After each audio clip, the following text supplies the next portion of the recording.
This lesson is going to be about cat and mouse, which is basically just kitchen versus kitchen in singles.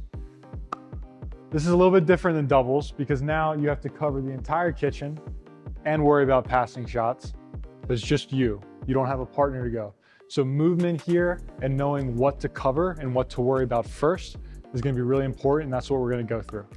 So if you want to continue to elevate your game, please like and subscribe to Everything Selkirk TV so you can continue to follow these lesson courses and all the podcasts.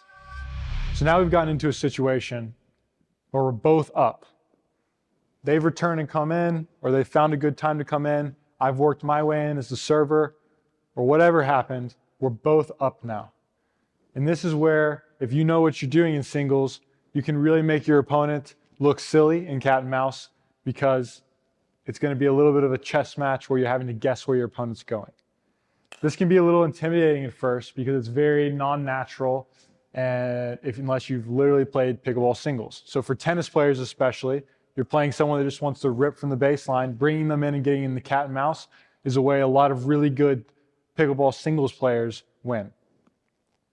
So what we need to think about is, what do we need to cover?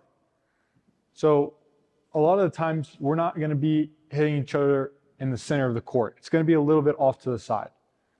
So we'll be over here. If you want to go over here, I want to figure out, what do I need to cover here? So if I hit the ball down the line, what can my opponent do to me? They can hit a winner cross court. They can hit a hard at me, which I'm ready for. They can hit a hard cross court, which is out, like we were discussing the passing shot video. So first thing I'm going to be worried about is, if I hit the ball over here, can he hit a winner down the line by me? So I'm going to look for that. As the ball drops lower below the net, they're not going to be able to hit a winner by you anymore because they're going to hit it in the net. So what's the next thing I need to worry about in cat and mouse? As the ball is now dropped below the net, the other way they can hit a winner by you is to hit a dink cross, because you have to cover all this kitchen and you have no partner. So I'm here, the ball's high, they can pass me down the line, the ball's dropping, I'm not worried about that anymore. Now I'm worried about them passing me cross court. And if they go back down the line, it's just going to look like this, which means I always have time to go back there and retrieve it. So we'll do a couple examples. If I go here, you can hit a passing shot winner. So I need to cover that as the ball's high. The other way they can hit a winner by me is cross. So I'm worried about that next. So now I'm going to cover that cross court, and you'll see that I have time to get back for this ball if they ever go there. So I'm here, I'm covering the cross, and I can go back here. I'm covering the cross. I always have time to get back down the line. So once we get into the kitchen game drill, what you'll see is, if someone doesn't know what to cover, they're going to be running all over the place, and they're going to be expending more energy, doing less efficient movement, taking more steps. Whereas if you are covering what you need to cover, you're going to be a lot smoother, you're going to take less steps, and you're able to win the point easily. The next level of this, once you figure out what you want to cover, is then going to be freezing your opponent. And the way you freeze your opponent, and this is what all the best cat and mouse players do, is to wait as long as you can on the ball and then be able to go both ways. So this is what you'll see the Ben John singles cat and mouse, is when he steps over here and he'll play this one cross or play down the line. For me and my backhand, I come over with two hands, wait as long as I can, and either flick cross or flick down the line.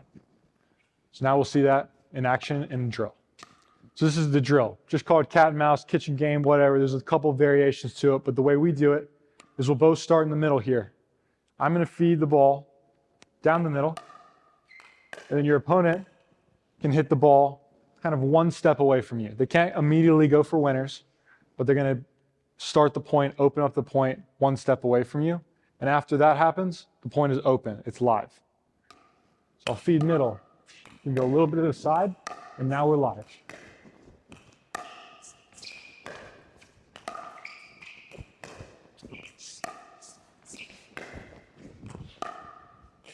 The final rule to this game is that you can't rip the ball. There's nothing back here. We're only playing in the kitchen, and about a foot behind the kitchen.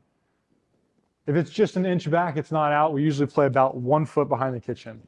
And finally, ATPs are open. If your opponent hits the ball really fast cross court and you're reading it because that's what we're worried about, if they can't go down the line on us, the ATP will be open a lot. And I'll play a couple points.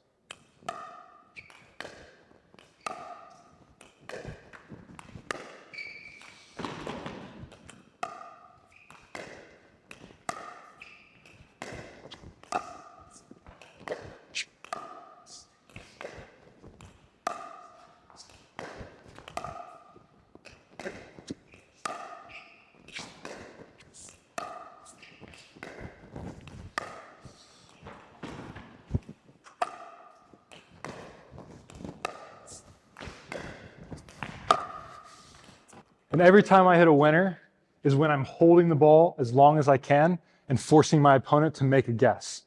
And that's going to be the key to leveling up your cat and mouse game. Normally when we play this game, we'll play to 5, 7, sometimes 11, and we alternate feeds every point. Play 1 point, alternate who's the feeder.